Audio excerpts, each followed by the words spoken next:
Thank you for watching this presentation.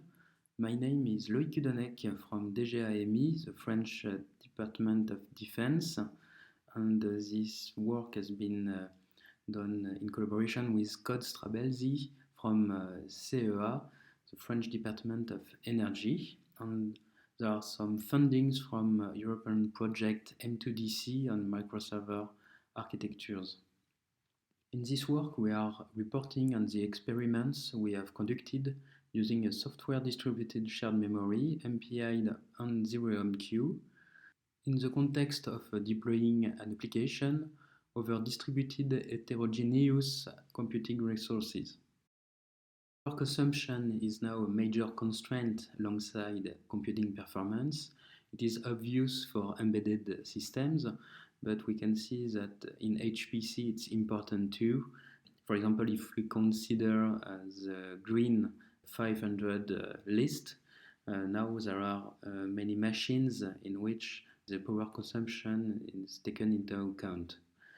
So in order to achieve this, we cannot only rely on regular processing units such as CPU.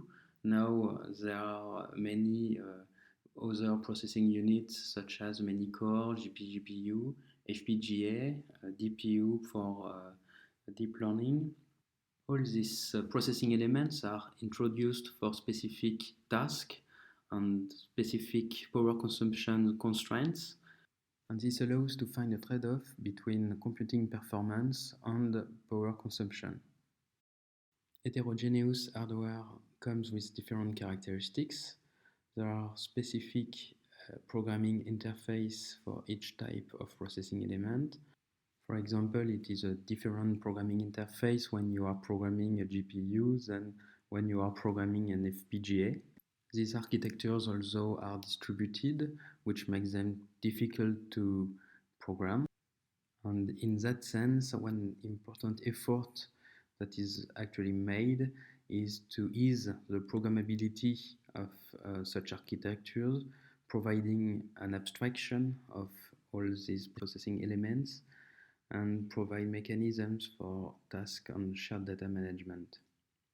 So in this context, one question is, what are the programming models that fit best to these complex architectures?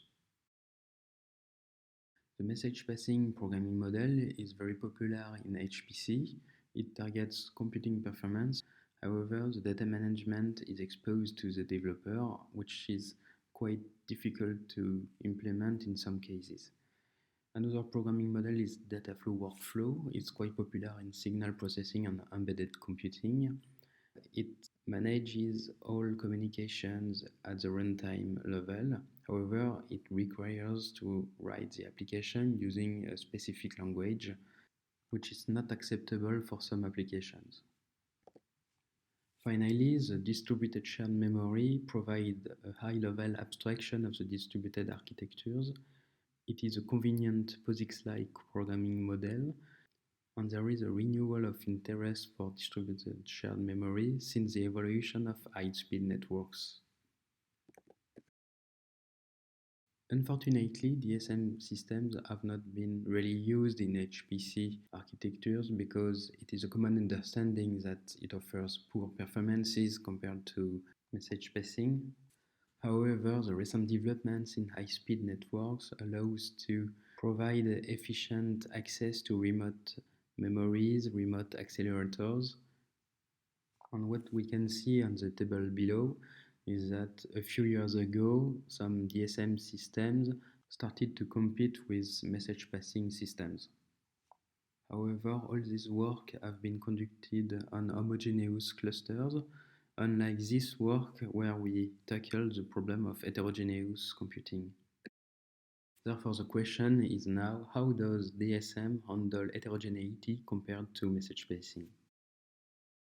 In this work, we have implemented a distributed application using two message passing runtimes, namely OpenMPI and ZeroMQ, as well as a version and implementation on software distributed shared memory.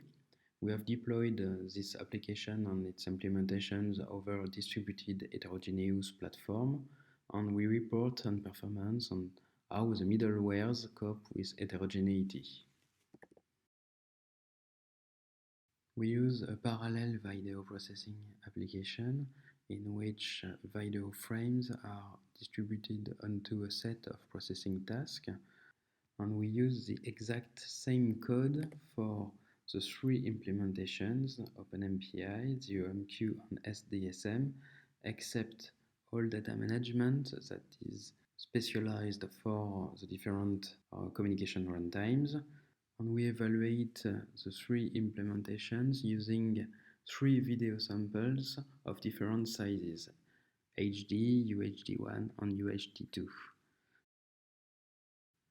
Our first implementation is using the MPI message passing. This is a classical master-worker communication scheme, and in this implementation, we don't use collective operation, we only rely on send-receive primitives.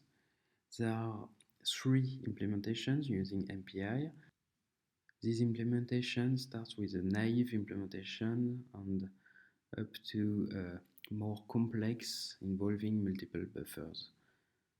So using MPI, each run generates around 6,500 messages. The second implementation makes use of concurrency framework ZeroMQ. It is a lightweight message passing system in which there are no bootstrapping, no overlay, no logical ID of processes. The communication primitives are based on patterns instead of direct messaging, which means that we rely on publish, subscribe, push, pull, and request reply. Each run generates approximately 3,900 ZeroMQ messages. The third implementation relies on software distributed shared memory. In this implementation, for each processing task, a shared buffer is allocated to store input frames, and another buffer is allocated to store processed frames. The communication backend of the SDSM is OpenMPI, which means that the whole application, considering the video stream application and the SDSM, is in fact a regular MPI application. Each run of the SDSM generates approximately 39,000 MPI messages, which is approximately 10 times more than using the ZeroMQ framework. In our experimental setup, we use an in-house microcluster of heterogeneous development boards. There are some disparities in terms of computing power and energy consumptions. Some nodes are able to process a UHD2 frame in less than 1 second, while some other nodes need more than 4 seconds to process the same frame. Another example is the instantaneous power consumption, that is 4 watt for some low power processors and up to 55 watt for more regular CPUs. Regarding the deployment of the application, we deploy one processing task on each node, and we collocate the input and the output task on the gateway. Now let's have a look to the results. We start with the computation time comparison. In blue, we have all the implementations relying on the MPI message passing interface. In orange, we have the implementations relying on the software distributed shared memory, and in gray we have the implementation with the ZeroMQ framework. Finally, in green we have the ideal implementations, which does not take into consideration the communications. This figure clearly shows that ZeroMQ provides the best performance in all experiments. Although, surprisingly, ZeroMQ with UHD2 sample is faster than UHD1, which is explained by a better load balancing of frames onto tasks. There are some more information in the paper. Another point is that the SDSM runs faster than MPI, despite generating 6 times more messages. This is explained by the introduction of intermediate storage places, which implement pipeline parallelism.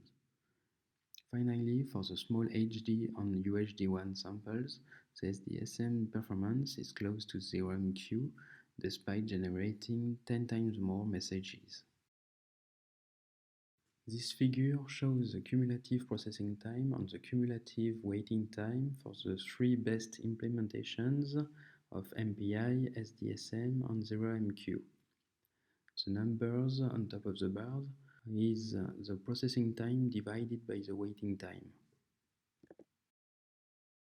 A first observation is that the cumulative processing time for 0MQ is close to the ideal computing time without communications, which is a very good use of resources.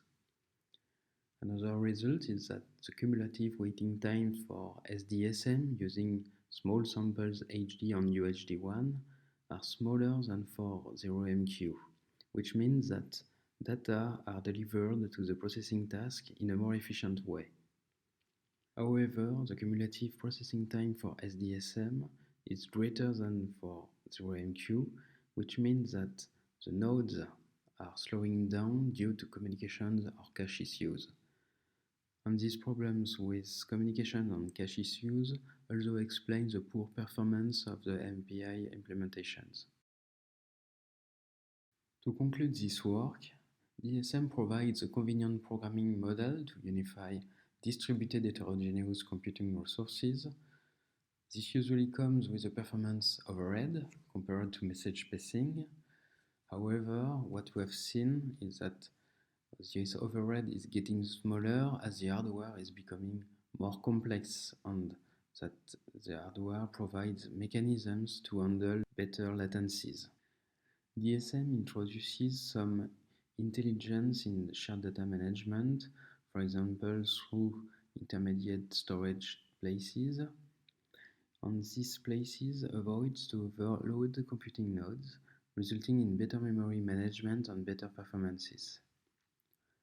In our experiments, the video processing application runs faster using this SDSM compared to the MPI versions, thanks to better load balancing in case of heterogeneous computing resources. And also for small messages, this software distribution memory is able to compete with the lightweight framework 0MQ. Thank you for watching this presentation and do not hesitate to contact us for further information.